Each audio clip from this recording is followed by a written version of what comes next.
Hola, ¿qué pasa, chavales? Bienvenidos a este curso de Historia de España en el que, como os he explicado en clase, vamos a intentar trabajar de forma diferente a través de estas explicaciones en vídeo. Empezamos, como no, pues con el primer tema que entra en selectividad, que se llama la península ibérica desde los primeros humanos hasta la desaparición de la monarquía visigoda. Es decir, desde aproximadamente hace 1 millón de años hasta el año 711 después de Cristo. Casi nada. Más de 1 millón de años de historia condensada en aproximadamente pues 5 o 6 páginas, que es lo que nos piden en selectividad aproximadamente. El tema pues lo hemos dividido en varios apartados para que os sea más fácil estudiarlo, y al ser un periodo tan largo está muy sintetizado, ¿vale? El vídeo sintetiza aún más los apuntes, así que no os quedéis solo con lo que digo en el vídeo, tenéis que repasar apuntes y sacar más información del resto de documentos que os he proporcionado en el Classroom y en el Google Drive. El tema está compuesto pues por 6 apartados, como casi todos los temas van a estar. Primero una breve introducción, después vamos a hablar sobre la prehistoria en la península ibérica, para pasar después a hablar sobre las colonizaciones y los pueblos prerromanos, es decir, gente que fue llegando a la península poco a poco, como los griegos, los fenicios o los cartagineses y otros pueblos que ya estaban aquí con anterioridad. Después pasaremos a hablar de la conquista romana y por último de la monarquía visigoda. Bien, la prehistoria, empezamos por el principio. ¿Qué entendemos por prehistoria? Pues os he puesto aquí un sencillo dibujito, que es un manuscrito. Por prehistoria entendemos aquella etapa en la que ya existen los seres humanos, los homínidos, pero aún no existe la escritura. Por eso la tachamos, ¿de acuerdo? Y va a abarcar pues aproximadamente desde 1 millón de años hasta el siglo IX a.C. Ojo, mucho cuidado con estas fechas, porque os estáis dando fechas para la península ibérica. Si estudiamos otros espacios geográficos y humanos, por ejemplo, si nos vamos al Próximo Oriente de Egipto, la prehistoria termina alrededor del año 3000 a.C., ¿vale? Casi 2100 años antes de lo que estamos hablando. Entonces, cuidado con las fechas, porque si buscáis por otro lado, puede ser que os confundáis. La prehistoria podemos dividirla en 3 apartados muy sencillos: el paleolítico, el neolítico y la edad de los metales. Vamos a ir explicándolo uno por uno. El paleolítico, que significa la edad de la piedra antigua, pues es la primera etapa de la historia del ser humano. Tanto que ni siquiera existía el ser humano tal y como lo conocemos hoy en día, ya que durante esta etapa se va a producir lo que llamamos hominización. ¿Eso qué es? Pues la transformación progresiva a lo largo de muchísimos años del ser humano, es decir, de los primeros homínidos, de los Homo habilis, Homo erectus, en las personas que somos hoy día. Es decir, para que lo entendáis más sencillo, cuando los monetes poco a poco se van transformando en seres humanos, empiezan a andar a 2 patitas, pierden el rabo, empiezan a perder pelo, etcétera, etcétera, etcétera. ¿Vale? Verdad que todavía hay gente un poco simiesca por el mundo, pero no tanto como nuestros antepasados monetes, ¿ok? Bien, entonces a lo largo de todo el paleolítico vamos a ir cambiando de especies humanas. El ser humano va a ir evolucionando poco a poco. Este proceso es muy complejo, lo trataremos con más detalle en clase, porque siempre se ha presentado como algo lineal. Empezábamos en el Australopithecus, después el Homo habilis, el Homo erectus, el Neandertal y el Homo sapiens, y eso es mentira. El proceso de hominización no es un proceso lineal, hay muchas vueltas, muchas ramas que no llegan a ningún sitio, etcétera, etcétera. Así que es mucho más complejo de lo que parece. En segundo lugar, pues el paleolítico se caracteriza porque el ser humano adopta una economía depredadora. Es decir, los seres humanos van a ser cazadores o recolectores. Lo que no van a hacer nunca es producir alimentos, ¿vale? Pueden dedicarse, por ejemplo, a la recolección de frutos que crecen naturalmente, como el que se va al campo a coger espárragos hoy día, de la caza. Ojo, la caza, sobre todo en etapas ya avanzadas del Paleolítico. Al principio, en las primeras etapas, el ser humano va a cazar, pues a lo mejor ratoncillos o pequeños animales. Eso de la caza de grandes animales como los mamuts se queda para el final, ¿vale? Tiene toda la pinta de que el Homo habilis, por ejemplo, el primero de los homínidos, era más bien una presa que un depredador. Y pues estaba habitualmente en la dieta de otros animales como los tigres de dientes de sable, estos famosos, que seguro que os suenan, ¿vale? Por otro lado, también dentro de esta dieta depredadora entra el carroñeo, que hemos puesto aquí a este simpático buitre para representarlo. ¿Qué es el carroñeo? Es aprovecharse de lo que han cazado otros animales. Es decir, llega el tigre, caza una linda gacela, y cuando el tigre se va, llegan los Homo habilis a comerse los restillos. ¿Cómo sabemos esto? Pues porque cuando analizamos los huesos de estos restos que nos han dejado nuestros antepasados, podemos identificar las marcas de los depredadores, de los tigres, por ejemplo, debajo de las marcas del ser humano. Eso quiere decir que el ser humano llegó después. Primero se lo comió el tigre y el trocillo de carne pegado al hueso se lo quedaron los primeros homínidos. Como cuando le damos hoy día el hueso al perro. Primero nos lo hemos comido nosotros y después se lo damos al perrete. Pues en esa época era al revés. El ser humano actuaba como perrete. Bien, por otro lado, el ser humano en esta etapa va a ser nómada. ¿Eso qué significa? Que no tiene una residencia fija. Ojo, aunque estoy tachando la cabaña, no quiere decir que no puedan tener algún lugar de residencia, pero nunca va a ser estable. ¿Por qué? Porque no producimos alimento, nos tenemos que ir moviendo con nuestro alimento. Si los animales de los que vivimos cazando se mueven, tenemos que movernos detrás. O si los depredadores cuyas presas carroñeamos se mueven, tenemos que movernos detrás. ¿Vale? Lo habitual era vivir pues en cuevas o en pequeños abrigos rocosos, aunque en las etapas finales pues podemos encontrar ya algunas cabañitas. Por último, las herramientas más características del Paleolítico son las herramientas líticas, las herramientas de piedra, en general hechas de sílex. El estudio de las herramientas de piedra es muy complejo. Cuando nosotros estudiamos en la carrera tenemos una asignatura entera en la que nos dedicamos a ver piedra, piedra y más piedra. Si te gustaba, bien, pero a veces era un peñazo absoluto. Os he dibujado aquí unas pocas, ¿vale? Para que podáis verlas. Por ejemplo, esto es un chopping tool, que se llama. En inglés, pues una herramienta para cortar. Si os fijáis, tiene pues un par de puntas afiladas que se consiguen golpeando la piedra con otra. Y el resto, esta parte que está sombreada, pues es la piedra en bruto. Aquí no ha habido actividad humana. Esto es un poquito más avanzado, es un bifaz, parecido al otro, pero ya está tallado entero. Si os fijáis, todas esas líneas representan golpes tallados por el ser humano. Y obviamente es una herramienta más útil que el chopping tool. ¿Vale? Conforme vamos avanzando, pues vamos a tener herramientas más pequeñas como puntas de lanza, cuchillos y una gran variedad de herramientas que me voy a ahorrar de explicar en este vídeo porque si no me tiro aquí hasta el mes que viene. Bien, el Paleolítico se puede dividir en 3 etapas. El Paleolítico inferior, el más antiguo, el Paleolítico medio y el Paleolítico superior. Ojo que siempre me la liáis.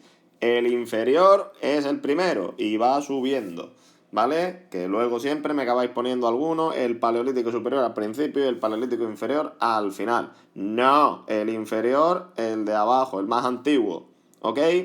Bien, pues en el Paleolítico inferior, algunas de las cosas que podemos destacar pues son los restos humanos más antiguos de la península ibérica, que se encuentran pues en un yacimiento que hay en Granada, en Orce, el llamado cráneo de Orce, y en el yacimiento más importante de toda la península, que es el yacimiento de Atapuerca. ¿Vale? Allí se encuentran los restos de lo que los investigadores de Atapuerca han identificado como una especie diferente, el llamado Homo antecesor. ¿Vale? Seguramente no lo hayáis escuchado nunca porque en los libros de la ESO no viene. ¿Vale? Porque ya hemos dicho que se habla de una evolución lineal, bla, bla, y no nos complicamos la vida. No, el Homo antecesor es una de esas muchas especies que participaron de la hominización, o al menos según eso dicen los investigadores de Atapuerca. Estos restos pues, están fechados en torno a los 800.000 años, más o menos.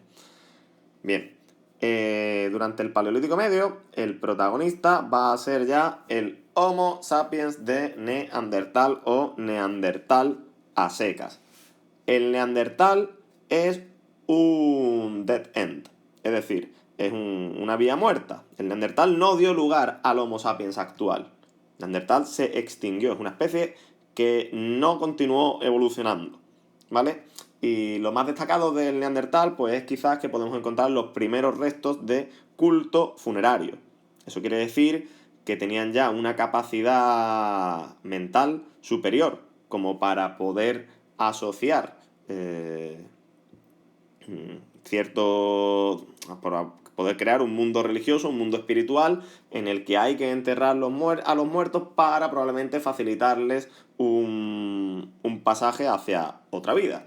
Implica pues un nivel de entendimiento del mundo, de comprensión superior al que tenían las especies anteriores. Los animales, si os fijáis, los animales no entierran a los muertos. Los animales se mueren y se mueren y se los come algún depredador o lo que sea, pero no se entierran, ¿vale? Así que esto empieza a ocurrir ahora con el Homo sapiens neanderthalensis. Las fechas entre el 100.000 y el 30.000 años, aunque no son fechas, ya sabéis que a mí no me gusta especialmente centrarme en las fechas, prefiero que tengáis una visión general de cómo pasaron las cosas, que os centréis solo en fecha. Bien, el Paleolítico Superior, pues nos encontramos ya con el Homo sapiens sapiens, es decir, el hombre actual, las personas que somos hoy día. Si tuviésemos una máquina del tiempo y fuésemos al Paleolítico Superior y robásemos un bebé de Homo sapiens sapiens, probablemente podríamos criarlo actualmente como si fuese nuestro hijo sin ningún tipo de problema. Porque la evolución es exactamente la misma, somos el mismo tipo de persona, somos la misma especie. Bien, vamos a destacar de esta etapa, pues el Homo sapiens ya tiene un mundo cultural bastante más complejo, también utiliza herramientas mucho más complejas, sobre todo realizadas en otros materiales que no son solo piedra, por ejemplo en hueso, hasta en los cuernos de algún animal o incluso marfil, que también es otro tipo pues, de cuernos. En la península ibérica tenemos que destacar sin duda las fantásticas pinturas de la cueva de Altamira. Es llamada en muchas ocasiones la Capilla Sixtina de la prehistoria y del arte rupestre. Es un yacimiento fundamental para entender el arte rupestre y es por supuesto una pregunta susceptible de que caiga en selectividad. La cueva de Altamira. Bien, pues que en esta rápida visión hemos terminado el Paleolítico. Y nos vamos a ir rápidamente, para que no se haga este vídeo demasiado largo, al Neolítico. ¿Qué vamos a estudiar en el Neolítico? Pues la siguiente etapa de la humanidad. ¿Por qué se caracteriza el Neolítico? Decíamos que en el Paleolítico tenemos una economía depredadora. Pues bien, el cambio fundamental del Paleolítico es la economía de producción. El ser humano aprende a producir sus propios alimentos. Ya no dependemos del medio, ya somos capaces de plantar algún tipo de cosecha, ya sea trigo o lo que queramos, y de domesticar al ganado para que satisfagan nuestras necesidades, ya sea pues a través de obteniendo productos de ellos como puede ser la leche o el queso después elaborado o simplemente alimentándonos con su carne. Bien, ojo, repito, la economía de producción es lo fundamental del Neolítico. Si no encontramos economía de producción, no podemos hablar del Neolítico, ¿vale? Es el elemento absolutamente fundamental. Va acompañado de otra serie de elementos, pero sin economía de producción no hay Neolítico. ¿Cuáles son esos nuevos elementos? Pues aparecen nuevas herramientas como la cerámica, las herramientas de piedra pulimentada. Las herramientas del Paleolítico son herramientas de piedra talladas. Se consiguen a través de golpes, golpeando una piedra con otra. En las herramientas de piedra pulimentada se consiguen por abrasión, por fricción. Frotas una piedra contra otra y al final consigues obtener un filo. Básicamente lo que hacéis en vuestra casa cuando afiláis un cuchillo, ¿vale? Más o menos igual. Por último, este triste dibujo que me ha salido aquí, pero no sale mejor, es un telar. Estos son una serie de hilos que cuelgan y que se van entrelazando entre sí para finalmente pues, crear un tejido de algún tipo. Por último, En el Neolítico ya sí empezamos a encontrar cabañas y poblados. Pero ojo, que no es un requisito indispensable. Si nos encontramos con una tribu de pastores que tiene cabras y que las lleva por el monte porque las cabras necesitan diferentes alimentos y tienen que moverse con el rebaño, esa tribu que sigue siendo nómada, que no tiene un poblado, ¿vale? Son neolíticos porque producen alimentos. Porque de las cabras sacan leche o se las comen, ¿vale? No es necesario ser sedentario para ser neolítico. ¿Ok? Insisto mucho porque se nos olvida. ¿Vale? Muy bien. En la península ibérica, ¿qué vamos a destacar del Neolítico? Pues bueno, hay algunos yacimientos destacados que se ha llegado a un acuerdo de llamar como la cultura de Almería. Se llama así, pero se extiende pues por casi todo el sur y el este de la península ibérica, prácticamente hasta el Ebro. Y nos vamos a encontrar también con cerámica cardial. ¿Eso qué es? Pues es un tipo de cerámica que está decorada con una concha, ¿vale? Una concha, en latín es cardium. Pues con esa concha, con ese cardium, se va a decorar la cerámica, grabando la cerámica con la conchita, y por eso se llama cerámica cardial. Por último, la cueva de Altamira, que mencionamos anteriormente en el Paleolítico, es una cueva con un tipo de arte rupestre naturalista. ¿Eso qué? Porque se intenta reflejar la realidad. Los bisontes dibujados pues intentan acercarse a la realidad. Bien, ahora en el Neolítico nos vamos a encontrar con un nuevo tipo de arte rupestre, que es llamado arte rupestre levantino, es decir, en la zona de Levante, y que se caracteriza por ser un tipo de arte esquemático. ¿Eso qué es? Que es más cutre, ¿vale? No está hecho con tanto detalle. Ojo, no porque no sepan, sino porque no les da la santa gana.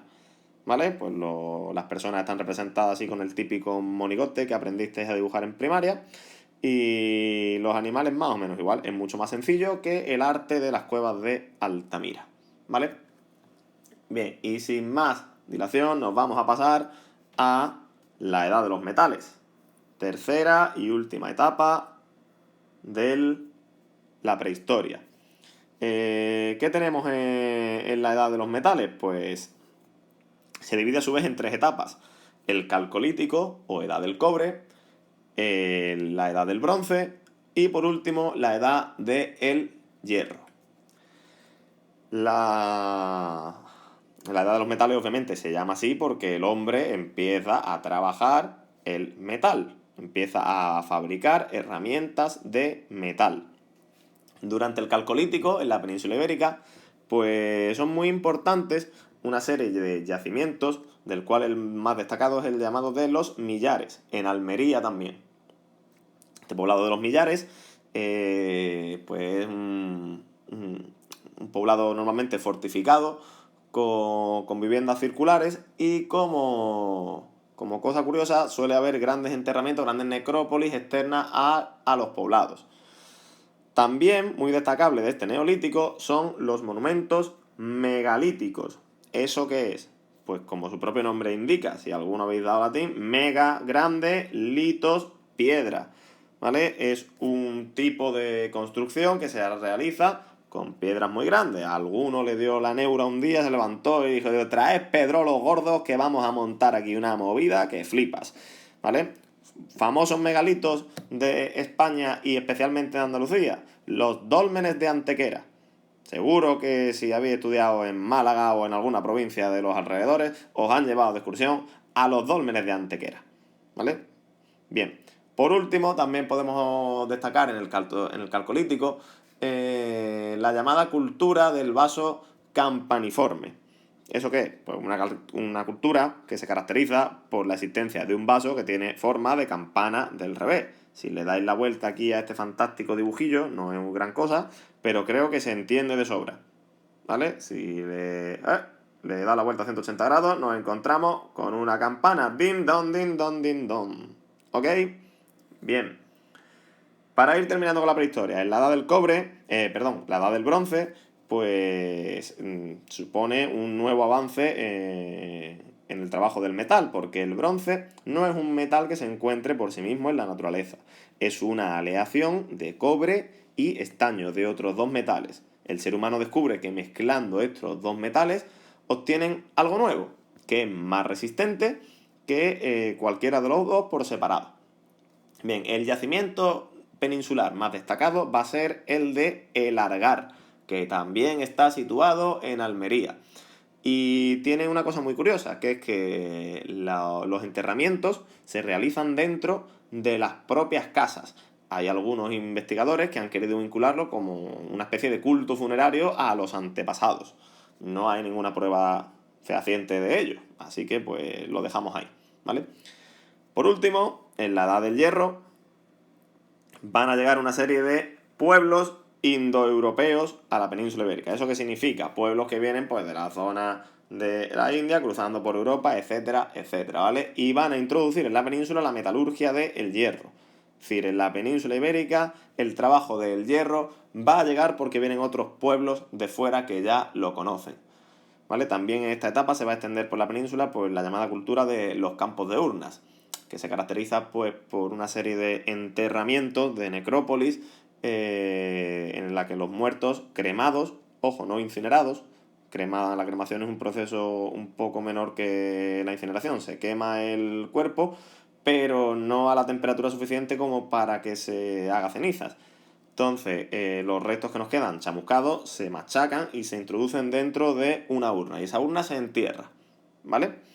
Entonces, esto es la última curiosidad que podemos destacar de la prehistoria en la península ibérica.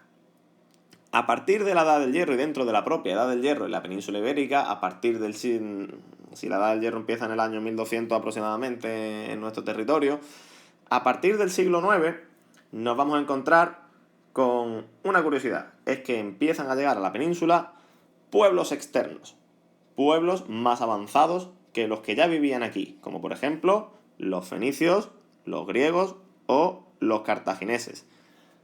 Esos pueblos van a traer consigo numerosos avances y elementos, como por ejemplo, los tenéis aquí, la moneda, la introducción del cultivo del olivo, por ejemplo, o la escritura, ¿vale? Esa escritura que hablamos antes que marca el final de la prehistoria, en nuestro territorio no se va a desarrollar de forma autóctona, llega por influencias externas, llega del exterior, ¿vale? Bien, pues estos pueblos llegan en el orden que os he colocado aquí a la derecha. Primero van a venir los fenicios, y diréis, ¿estos quiénes son? Porque a mí no me suenan de nada. Bueno, los fenicios son una gente que vivían en lo que hoy en día es Siria, más o menos, esta zona aquí del mapa, ¿vale? Y una de sus ciudades más importantes va a ser Tiro. Si os fijáis, ¿vale? Si pensáis en geografía, en esta zona de aquí, fuera, más si nos alejamos de la costa, que tenemos un desierto como un piano de grande. Entonces, esta gente no podían extenderse hacia el desierto. ¿Cuál es la solución? Pues que van a colonizar, que van a lanzar expediciones en las que muchos fenicios van a llegar a otros territorios, van a comerciar con otros territorios y se van a instalar en algunos de ellos para poder obtener materiales que necesitaban, por ejemplo, metales, a cambio de algunos productos elaborados. Los fenicios se van a extender, pues primero hacia la costa norteafricana, después van a fundar una ciudad muy importante posteriormente que se llama Cartago, y desde ahí se extenderán hasta la península ibérica, fundando dos ciudades muy importantes para nosotros, como son Gadir, la actual Cádiz, y Malaca, que seguro que os suena porque vivimos a aproximadamente media horita de ella. Los fenicios se van a ir al carajo cuando en esta zona de aquí, que es una zona en la que históricamente siempre ha habido palos, siempre ha habido gente dándose palos, hoy día sigue habiendo gente dándose palos. Entonces, el Imperio Babilonio va a conquistar la ciudad de Fenicia, y cuando esas ciudades de Fenicia caigan, pues la civilización de los fenicios se va a venir un poco abajo, ¿vale? El relevo, más o menos justo cuando comienza la decadencia fenicia, van a tomarlo los griegos. Grecia, si sabéis un poquito de geografía, que espero que sí, está aquí. ¿Por qué está marcado aquí? Porque los griegos también colonizaron y se extendieron por muchos territorios, entre otros pues esta zona aquí de Asia Menor, donde fundaron una ciudad que se llama Focea.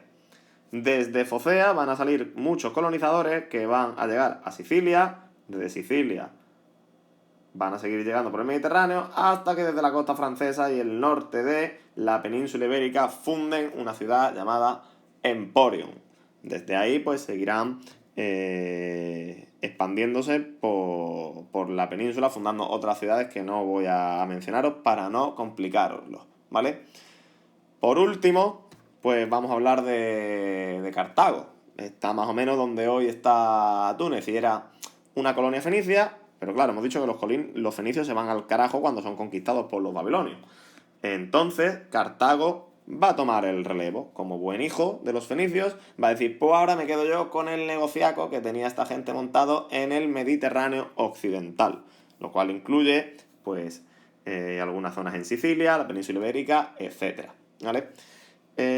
Los fenicios van a llegar, los cartagineses se van a extender por la península ibérica, sobre todo, a partir de una guerra. La primera guerra púnica, que tiene lugar en el año 264 a.C. hasta el año 246, una guerra muy cortita, ¿vale? Como podéis ver, unos 20 y tantos años.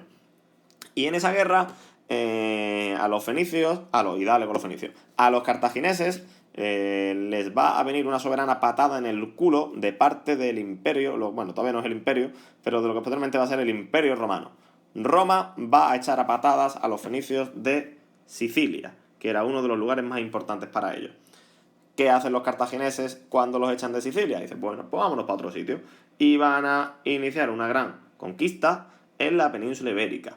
Os he marcado solo un par de ciudades importantes, como son Cartago Nova y Ebusus. Ebusus es lo que hoy en día es Ibiza y Cartago Nova es Cartagena. Pues esta es un poco la historia de cómo estos pueblos externos van llegando a nuestro territorio. Pero, oye, ¿qué pasa? ¿Que aquí no había nadie o qué? Sí, había una serie de gente, una serie de pueblos que conocemos con el nombre de pueblos prerromanos, ¿vale? Que básicamente son los iberos o íberos, los celtas, tartesos, que ahora os hablaré de ellos, y otra serie del pueblo del norte como astures, vascones, que van a situar pues, en la zona norte de la península. Los iberos o íberos pues son un pueblo muy influenciado por los colonizadores. Si os fijáis en el mapa de arriba, ¿dónde se establecen los colonizadores? Pues siempre en las costas, porque obviamente eran pueblos muy vinculados al mar. Entonces el territorio íbero va a estar muy en contacto con los colonizadores, por tanto van a ser el pueblo más avanzado de la península. Tienen una economía pues basada plenamente en la agricultura y la ganadería. También llevan a cabo una importante actividad minera e incluso pues se basan mucho en el comercio con estos colonizadores. Por otro lado, tenemos a los celtas. En la zona más interior tenemos a los pueblos celtas. ¿Os acordáis de esos pueblos indoeuropeos que habían llegado, que conocían el trabajo del metal al principio de la Edad del Hierro? Pues los celtas son sus herederos. Si os fijáis, pues más lejos de los colonizadores. Por tanto, van a tener una cultura un poco más primitiva o van a estar menos desarrollados que sus comunidades iberas vecinas. De hecho, en muchos casos se van a dedicar al bandidaje de esos pueblos vecinos. En la zona intermedia, muchas veces pues, se identifica otro territorio que es la Celtiberia, los pueblos celtíberos, una mezcla de unos y otros, pero por ahora vamos a dejarlo simplemente en identificar los iberos situados en las costas y los celtas situados en la zona más interior y oeste de la península. También, pues, si os fijáis, la zona está marcada con puntitos naranjas. Tenemos, pues, ya os he dicho, otra serie de pueblos, ya astures, cántabros, vascones, los galaicos, un poco más atrasados, cuya actividad principal va a ser la ganadería, la pesca o la recolección. Están mucho más atrasados tecnológicamente que el resto de pueblos de la península. Y dejo para el final a Tartesos. ¿Por qué?